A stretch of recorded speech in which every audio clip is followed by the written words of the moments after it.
what should we do with this new center? Maybe specifically, do you see particular ways that we can partner with the universities in Africa to make a tangible advance and difference that would be helpful from your perspective? Oh, absolutely. I think to make it relevant and active to dealing with the problems for which it is created to address, we need to bring on board different partners. Universities would be one of them, and we would also partner with the private sector institutions, as some of the things you have alluded to, and make sure that we turn the center into a place where research, exchange of ideas, and drawing lessons from different good practices across the continent can take place, and therefore be disseminated where that is necessary. Wonderful. We're asked, one of the questions that has come from the floor is how you view the climate change issues, especially with the lead up to Paris, and from Rwanda's vantage point and Africa's vantage point. What do we need? What should we be doing? Well, first of all, science or different sources of knowledge and information have confirmed to us there is a problem, and different experiences also of different nations, small islands right in the middle of the ocean, or different places of our continent, talk about what they're experiencing that shows there is a problem taking place anyway, despite the different views and that are being aired. But I think maybe, I guess the views should be about how to go about it, not just that there isn't a problem. That is, for me, the starting point. The second one is in the implementation of what needs to be done in order to deal with climate change related problems. We have to identify different areas of contributions in terms of practices or resources that would be put to good use in order to prevent or deal with already the problems that are happening. And here again, if I may relate this to the purpose of SDGs, for example, where you have the world that is, I would divide largely into two. The poor countries, the rich nations, and again, you have to overcome this issue of who pollutes more than the other, and then who does what, and so I think we have to have a level-headed approach to dealing with the issues, and indeed, so that everybody will do what we can do, because in the end, we are all affected. It doesn't matter who contributes more to the problem than the other. At the end of the day, we all suffer the consequences. In which case, then, I imagine as we look at solutions to apply to this problem, we will also be thinking of sharing the burden in a manner that can even have a formula for compensations in case some countries are affected by what is being done on the ground in search of a solution than the others. So I think we should go to Paris looking at and looking for real outcomes and solutions that we can leave Paris saying we have something in our hands, we are going to start doing what we need to do, all of us, in order to move forward on this issue that has been lost mainly in debates and arguments about who is right, who is wrong, but as the climate change problems get even more complicated. So I think we need to be level-headed. We need to be more pragmatic than has been the case in the past. If you want to know how to achieve the MDGs or the SDGs, I think the two words of level-headed and pragmatic are really exemplary. Very important question, Mr. President, that we've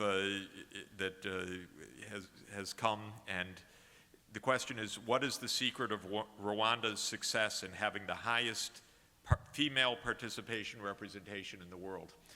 Because Rwanda, as you know,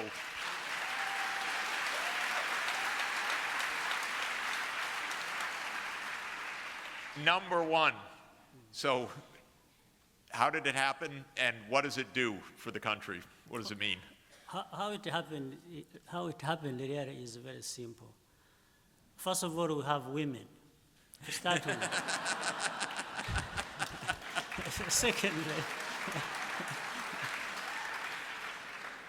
Secondly, there are problems we know that have been there affecting women in our society that we had to deal with. And women constitute 52% of our population. And we thought we need to address, first of all, the rights of women. Second, and make sure the rights are achieved. Second, it's a socio-economic transformation issue. When you involve 52% of your population in these activities, then you understand the meaning of it. You have a higher chance of succeeding.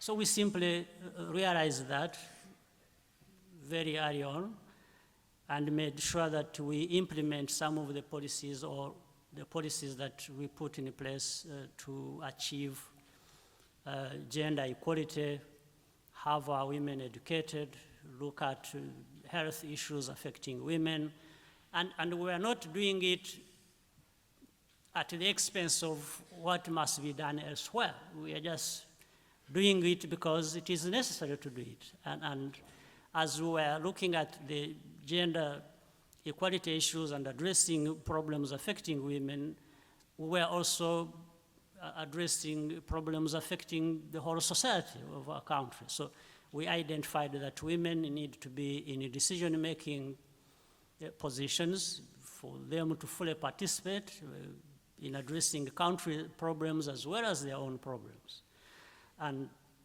make sure that they realize the very opportunity everyone of our citizens is looking to achieve. Wonderful. I hope they're listening in Washington also, so it's, and everywhere else here. Thank you.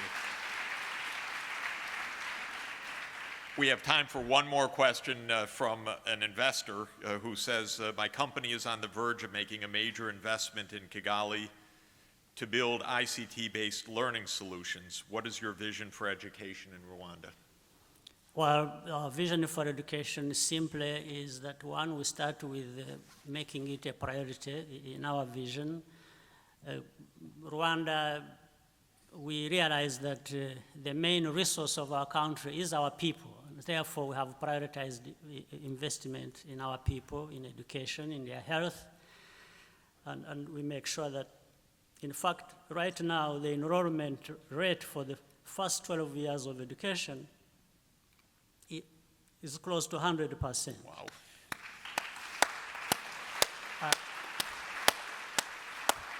And a big chunk of our national budget goes into education and health.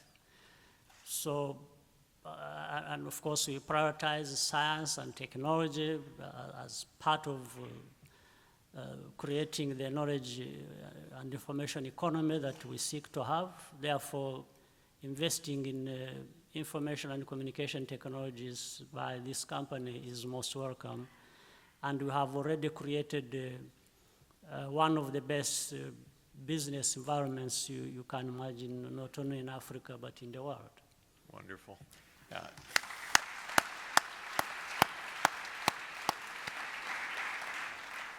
I think it's very thrilling. And in New York City, Mayor de Blasio last week announced that every public school would teach information technologies also because this is the way of the future. Right. And so really infusing that in the education system. Well, I could say, Mr. President, one of the reasons that we were so thrilled with the idea of having the Africa-wide SDG Center in Kigali is that we're going to learn so much from your successes and your experience. And I know that it's going to create a remarkably dynamic and exciting process ahead. And I know we've reached the end of the time, but I want, on behalf of all of us, to wish you all continued tremendous successes in this new era, and to know that we're with you and admiring of all that you're accomplishing. Thank you very much.